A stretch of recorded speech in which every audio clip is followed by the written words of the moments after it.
Welcome to Men, Sex, and Tantra. Discover what your parents, porn, and religion never taught you about being a man and having extraordinary sex. Get ready to have your mind blown and your world rocked. We are back, Tanya and James D. And I just now on the break, oh, by the way, if you didn't hear the intro, it's Men, Sex, and Tantra. And, the little intro jingle that y'all have to listen to before you hear me. So I'm not even sure why I tell you where you are. That should have told you where you are, but now you know. And we were just talking on just a second ago when I was, saying I felt very inspired by the blue balls being the whole problem with that aggravation and that tension and everything else.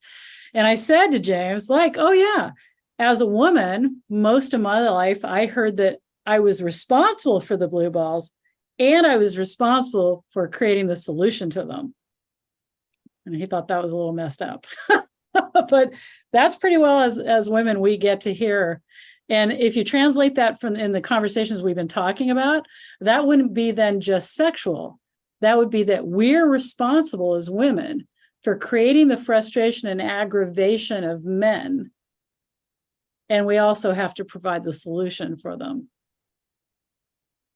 to not be that way. Yeah, so I think there's something to the importance of being able to recognize the cycle and stopping it short, right? This cyclical kinds of violence and abuse that may precipitate these kinds of problems. But this actually segues really interestingly into the sort of solution that I've found for myself, to these kinds of challenges. But yeah, as far as who's responsible for what, I think that there's the only fair way of looking at it is that it's just essentially shared responsibility across the board. I remember overhearing this guy after the shooting, the Borderline shooting. He was we were in a doctor's office, this older guy who looked like he's probably a World War II vet, and he's just yeah, coward blew 12 people away and turned the gun on himself. And I was just are we really gonna frame it that way at this point? Right? He had this smug grin on his face that was just completely deaf to whatever pain and suffering this person was going through that led him to do something heinous, which is not to excuse his responsibility for it, but it's to frame it as some kind of mortal form of cowardice is interesting, right? Yeah. Because it was an act of aggression, which is not to say that it was courageous, right? It was brash, actually, right? It was you're overstepping the bound, you're missing the mark, right? If you got some kind of frustration, some kind of anger, or you're sad, or whatever it is, and I know you've talked to me before about how this sort of outward anger masks a deeper hidden sense of grief. Yeah. Right. We need to find some way of giving expression to that is going to be not harmful for everybody, least of all others, but least of all oneself, right? Because look at whatever these guys are trying to accomplish in taking out their rage on people in this way. There's no chance of them having any kind of a good life afterwards. There's no question, right? At best they'll be locked in prison for life. At worst they'll be executed. Usually they kill themselves often, right? So in any case, you were saying we're talking about responsibility, right? And I would like to segue too into another leg of this story that I think is really critical. What do you think? Yeah. That, yeah. Let's find out. Hey, and I wanted to thank you for something, because I just realized you said something about a conversation we had long ago, but because you brought it up, I want to say that I am thrilled to know that you actually listen to me. No, I mean, in a woman, I'm appreciating you as a human and a man, that I've said things that you've contemplated, and who knows how long ago it was, and you've brought it back up to say it. So this is a skill set, right? That women ask men to have a lot. Hear me, hear what I'm saying. And I'm just right there spontaneously wanting to go, I had a moment of like, wow, really? That's freaking cool. You actually heard what I said, which tells me that in a lot of the men conversations I've had, that is not what I typically get back. So thank you. I want to thank you very much. You have my gratitude for that's a wonderful compliment. And yeah, that's certainly something that I strive to do. God knows I probably fuck it up more often than anything else. Well, you didn't hear. So I just wanted to point out, because I think if we were all, so this is the idea to me of responsibility, if we were all to actually step into helping people be successful, pointing out when we were successful, that almost all of us tend to want to move towards success. Mm-hmm. We feel that. And so I think that the responsibility I can take as a woman, as a person, to anybody, male or females, is that I notice and show up for those things that are important to me and let other people know their value and what they're doing. That's really cool, Tanya. And I think it's so cool because like there's kind of a toxic place in the self-help space where it's just like, it doesn't matter what anybody else thinks about you. And there's some truth to that, right? Some real truth to where like certain people in certain circumstances, certain situations, you really don't you can't give a fuck about what other people think. But at the same time, like there's a distinction between just like base validation and recognition. You know, it's funny. I train under the tutelage of Nick Marigali, who's the very best jiu-jitsu player in the gi uniform in the world right now. And he's 28 years old, he's 11 years younger than me. And there are times in practice where he will sort of like recognize that what I'm doing is really good. And he'll say, "That was beautiful, James." And like, I perk up and I'm so much more motivated, to show up and to really give it my best. And like, without that kind of recognition, it's not just validation, because there has to be some truth to it, right? Without that kind of recognition, I feel like we're all lost, right? And so that's where I think, there's this fine line between this sort of toxic codependency on the one hand and like, radical individualism, which is just as stupid. And here's healthy interdependence, right? Right. So I like that. I like where you're going with that. And in that vein of responsibility, right? And who's responsible for what? So this past year, and this is the part that I'm really struggling to piece together, I think, for my TEDx talk too, Tanya. So this will be fun to talk to you about. Here we go. TEDx and responsibility. So this past year, 2 years ago, at the height of the pandemic, I was running my business, right? Just reaching out to first responders, jiu-jitsu fighters, whatever, people who I could help with my fitness service on social media, at the height of the pandemic. And that's when a woman, 29 years old, it's always these like freckle-faced redheads that do it to me too. I don't know why that is. Pippi Longstocking, Punky Brewster when I was a kid.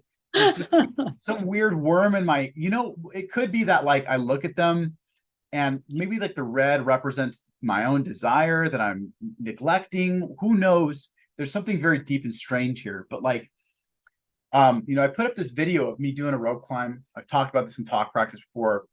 And I bragged about it, and I was trying to use it as an ad, 230 pounds, me climbing a rope and coming down it without my legs, why don't you get on some of this and get stronger, right? So I wasn't thinking that might be attractive to some women. Yeah, really? No, it worked out that way. So I don't know. It just kind of didn't cross your mind, but yeah, okay. So I'm looking at all my reactions to this brazen act of this vulgar display of power, let's put it, to quote the Pantera. Vulgar display. And all these people are like, wow, no legs, that's so impressive. And it's this group on Facebook for military and cops and stuff. Yeah, we're all looking that up right now, by the way. Okay, so go ahead. And so all these reactions. I'm like, cool, this person's a lead, this person's a lead. Okay, I'll DM this person. And then one of them was like, it was from one of those crappy newer Star Wars movies in the past recent years. It was Obi-Wan Kenobi confronting General Grievous and is hello there. And I was just like, ugh. Immediately I knew someone was flirting with me. And I was like, oh my God. Like it was like a knife had been stabbed in my stomach because like, I just variously hadn't been dating, hadn't been interested for years, which is how it often goes for me. I put myself out of the dating pool for whatever reasons are going on in my head. And so I was like, all right, James, like let's investigate. And it's this girl, she's got 4 kids. She's recently separated from her ex-fiance. She has an ex-husband in the distant past. I'm like, all right, James, I'm like, be careful with this one. Just try and sell her on service. Don't let it get past that. Weeks go by and she's just like engaging and interacting with everything that I'm putting out there. She's just like my number one fan. I'm just like, oh my God, this woman's crazy. And finally, she responds to a poll, and it was like, I was asking directly about fitness, goals. And she was like, yeah, I have a fitness goal. I'm going to try and start with the police academy, blah, blah, blah. I'm like, cool. Okay. So I get on the phone with her and I'm talking to her. And, we talk and I get to know her a little bit. And, she decides that she's not going to go all in on it, but it's really important to her, because she's all 5'2", 120 pounds, trying to be a street cop up in, Sacramento County. And, and I'm like, all right, like, yeah, it is important for you to get some physicality. And so she decides not to go in and on the program, but we're like, okay, let's keep the door open. So for as months go by, she's pinging me left and right and talking to me, and she's messaging me at intervals and saying, oh, I'm sorry, like, sometimes I just get lonely. Don't feel free to ignore me if you want to. I'm like, no, it's cool. Like, and so we established this kind of friendship. And before long, her academy is about to start. She wants to start up with the training program. It's around Christmas time. And she's sending me these pics of her kids and her like wrapping presents for battered mothers and their children and Merry Christmas and all this stuff. And my heart's kind of melting. Yeah. And it's Christmas Eve. I go home as this is happening with this girl. Things are kind of escalating. And me and my younger brother go on our walk, as is customary, throughout the city of Moore Park, where my parents live. We walk into our parents' living room, and we're looking around, and everything's peaceful. When Christmas has been like the day of violence in our family on so many occasions, where John acts up because it's everyone's looking for an excuse to get together and be happy. And so it's just his opportunity to take his misery out on everyone else. So John's not there, everything's safe. I'm like, cool, Christmas is cleared and secured. I'm going home, put the rifles in the rack. I head back to my place. And then I get a text from my younger brother. And John had come home looking for his daughter, who he was not allowed to see per the orders of the state. My parents are raising his child still at this time. And again, he had assaulted my dad. It's like 25 years after, the first time this had happened. And like there was nothing I could give expression to. I just drove home, and found Ryan, made sure he was safe. Ryan had to intervene and physically fight John off. And it's like, all these years I've been just begging and pleading for my dad to just make a restraining order. Yeah. Don't let him back in. Just don't let this happen anymore. Like how chaotic, how horrible it is for all of us. And this affected me, and I was just so dysregulated, right? I was so just like, oh, like, when is this going to end? Is it ever going to end? Like, why is this my life? Why do I still have to deal with this? Why do I have to worry about my family's members who still depend on my dad, my older sister and my younger brother who, live with them, and my mom even, and my dad himself. And so this girl was messaging me all the while this is happening, we end up getting on the phone, we talk. I told her about everything, and she was totally sympathetic. Described the situation with her ex-husband, who she had a rough childhood as well, and her ex-husband apparently would beat her physically, right? And she was like, look, you can do this, you can do that, and all these measures, because she was hip to the the law and around domestic violence and family violence and stuff. And so her and I now have this like magical trauma bond that we formed, right? Yeah, I know. And I am so excited. We're getting ready to meet each other. We're going to meet each other. She really likes me. I really like her. We're planning a future. We're talking. We've been chatting for months. And I'm like, oh my God, like, is this finally happening? Like, this is working out. Like, just when I need somebody to be there for me, this girl comes around. Oh my God, how could life be this good? I'm so excited about it. We had like phone sex, and she like apologized afterwards. And I was like, why are you apologizing? I wasn't even clued in the fact that she was probably just using me, right, in the meantime, or that she could be, right? And and I'm in such a screwed up state that I'm just like leaning so heavily on her, because I'm estranged from them right now. I told her I'm not talking to my parents anymore because they can't get it right with John.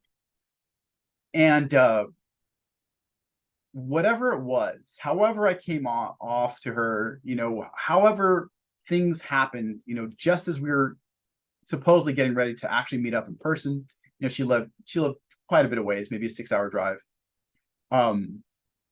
She rejects me with a text message. And it was like, you did this and you did that, and you made me feel this way, and like I told you I needed you to do this, you disrespected my boundaries, you said all these things. And I'm just like, this girl isn't even talking to me, really.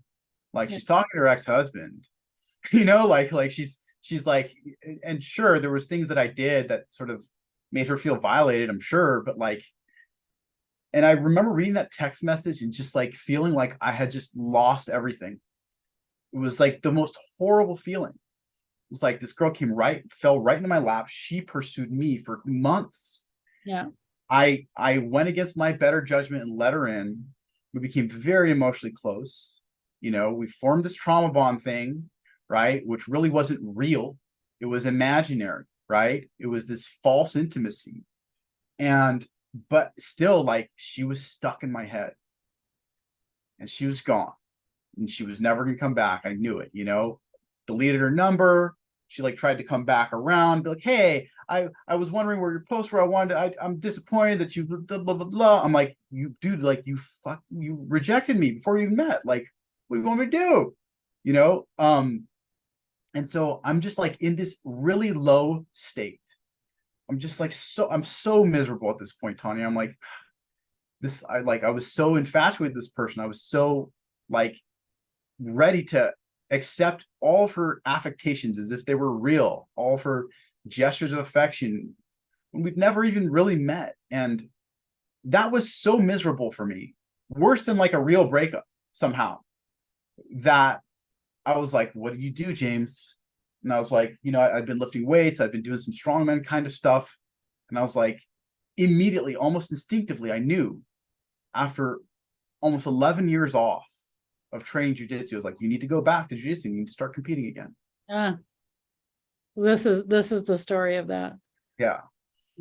And so I decided to do that. And I remember driving to the gym that I was going to sign up at Grace Boston Valley, and all these thoughts were in my head, like, dude, it's been 11 years. Like, you're probably not even worth your blue belt anymore with your 4 stripes. Like, you're not even able to hang with these people. You suck. You're bad. What are you doing this for? Getting back into it is going to be so embarrassing. You should have been a black belt years ago, right? You could have established yourself by now. And I was just like, shut the fuck up and show up, right? And I did. And, I met a bunch of friends, and I worked through so much of my crap by forcing myself to show up, and to show up to competition in particular, right? And to just face this situation where I'm going out there, I'm putting myself at risk, I'm making myself vulnerable, like the chance of losing is high, right? And I'm pushing through that fear. right? And I'm saying, okay, like this is a scary circumstance. I'm going to go literally fight somebody, right? In this sort of ceremonial, ritualized thing that's made safe by rules and regulations and a referee, but it's still just like I'm confronting this aversion of being found out, of being seen as lacking potentially, of coming up short, and I'm show up anyways. And so in doing that and in participating in the daily practice of jujitsu, it forced a lot of interesting things on me, right? First of all, it made it so I had to touch people every day, right? Even if in an assertive and kind of aggressive way, but also in a playful and affectionate way, right? So I was making bodily contact with people. So this gaping wound in my soul from, you know, this girl coming to my life and disappearing, you know, was sort of soothed, right? Making physical contact, having something like affection going on every day. You know, number two, it forced me to fight through all of these negative emotions and to sort of channel them, harness them into me, you know, proving the thoughts that correlated to them wrong. Oh man, you're such a piece of shit, James. You're a loser. You always scare girls away. Why do you always do this? This is a pattern for you. I mean, a lot of it's actually true, right? You know, like you know, you never like always do something to overstep your bounds, whatever it is. But okay, like I was able to take all those feelings and to sort of pump them into this sort of graceful and you know, assertive, if not aggressive, but also gentle dance, right? I was able to sort of, you know, do the thing, you know, go to practice every day. And when you go to practice and you fight your heart out, you fight hard, like there are times where you come out of that and the world is transformed. You look around you, you're like, oh my God, this isn't so oppressive anymore, you know? Because you just pushed through like something that was so challenging, you know, something that was so daunting. It's like it's always scary, you know. Practice is often, you know, scary. You don't never know who's going to show up. You never know if there's going to be some new training partner who could beat you up, whatever it is, right? But by pushing through those feelings of aversion, it was just, I found it super helpful in terms of me, you know, starting to process all those emotions around me feeling like I'd failed, you know, to win this person's love. And you know, that took me ultimately to the No-Gi World Championship last year, where I took second place, you know, my first year back in the sport. That ultimately took me out here to Austin, Texas, where, you know, I'm training with the best, you know, the best coaches in the world. And I'm setting myself up to, you know, I'm achieving things I've never achieved. I'm also losing in ways that I've never lost, right? At the same time. And the difference now, Tanya, like, you know, I just actually lost a match by heel hook. I took a match on short notice, and you know, I'd never been leg locked before in competition, like 40 bouts before I moved to Texas. This is the mecca of jiu-jitsu. Austin is. And I took this match that was like really high stakes, or tournament that was really high stakes with these black belts and these really tough guys on short notice. And I got submitted in like 10 seconds in front of all my friends. All my friends. I was so excited. Fastest breakup ever. Really was. And everyone's like the kid who puts on the tournaments, he was like, bro, he's like, you know, he looked at my Instagram. It's like, it's designed to market me as like this badass jiu-jitsu fighter, like dudes who are in their mid-20s. Right. He's like, oh, you're gonna obliterate this guy. Like the first match, you're gonna kill him, you're just gonna walk through him. And I was like, cool. It was like my marketing message like went out to him, came back to me, and I didn't even see it for what it was. And this kid takes me out in 10 seconds.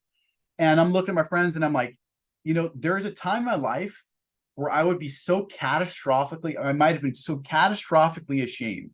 Yeah. And I felt a little shame and embarrassment, but like at the end of the day, by me pushing myself to confront this aversive circumstance and fight through it, like once a month, that's been my commitment this year. By me doing this, I've lost in unprecedented ways. I've achieved in unprecedented ways. Yep. And I am okay with the fact that I'm losing. I love that. This is the thing to take away, right? Yeah. I'm not throwing a temper tantrum at this point.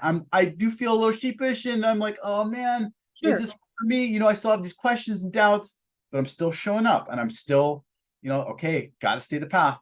There's one yet. So yeah, I love all of that, because I think, my takeaway from this, first of all, is, men are way less resilient when it comes to romance failures. They really are. I mean, they are, because usually it's the first man's, like in high school or junior high or wherever it is, the first rejection he gets.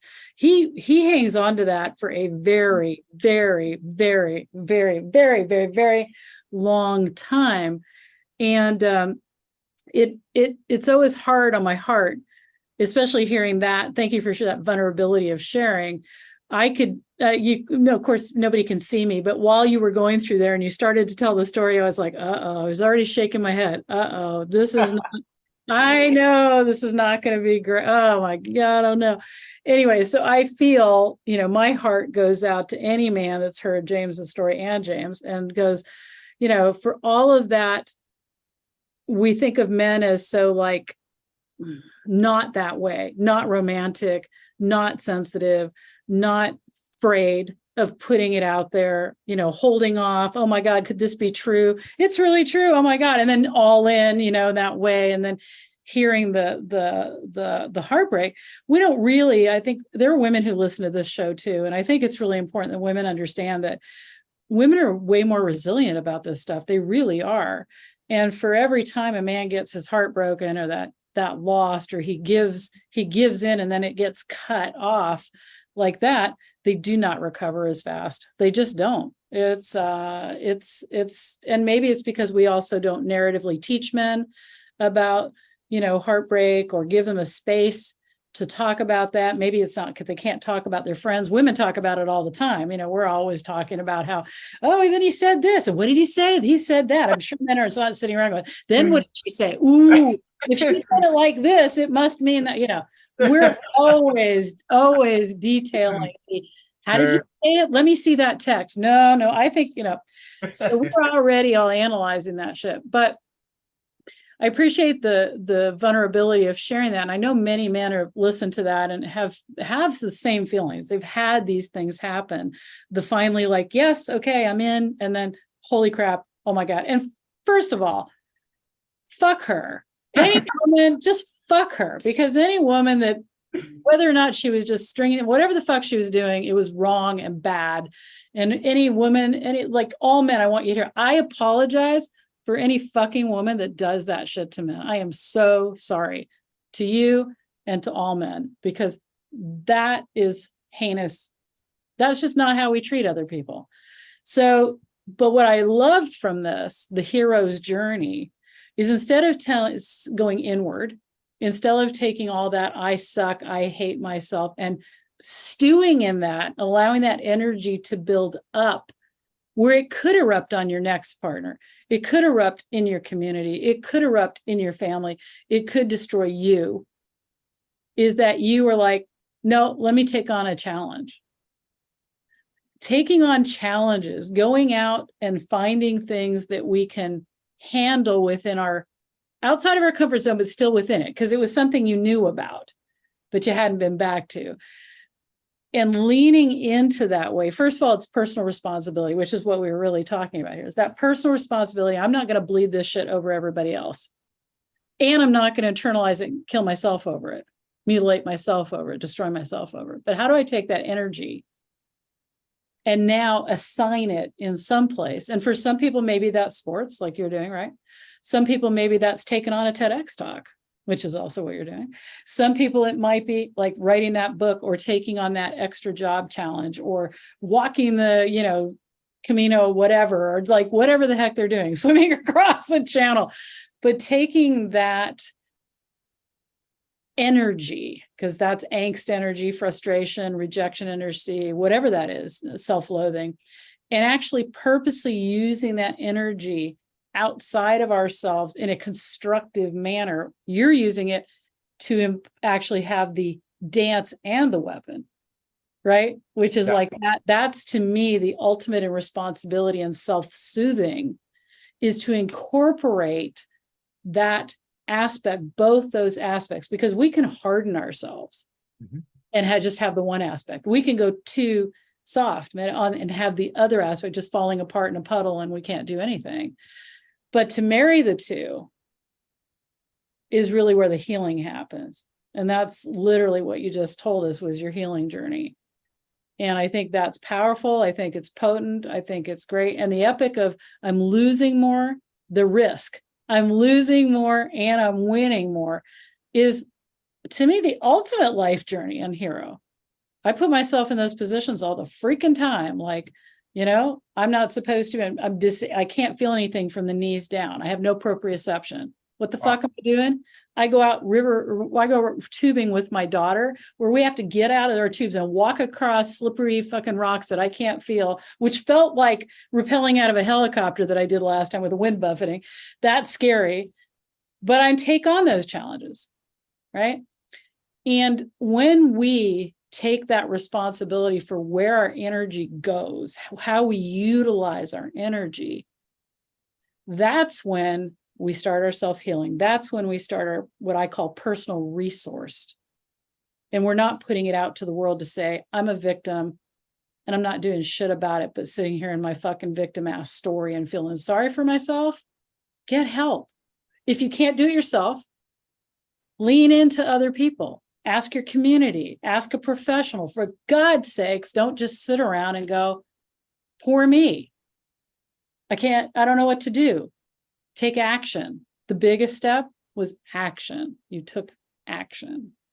So what would you leave the men with on the ending of this? You got to find something that's like something that's purposive, that, it doesn't have to just be some kind of overarching purpose. And I think for me, the overarching purpose is at this point, probably helping other men, especially young men, but men of all ages who want to reclaim purposiveness for themselves and who want to value themselves and who want to push themselves and challenge themselves. And so, obviously I've done that with jujitsu, right? And, I also try and keep on top of like a meditation practice, and I try and keep on top of my fitness and all this kind of stuff. I try and take care of myself, right? I make the effort every day to like invest the lion's share of my time and energy into building myself into someone who's better than who I was yesterday, right? And so to me,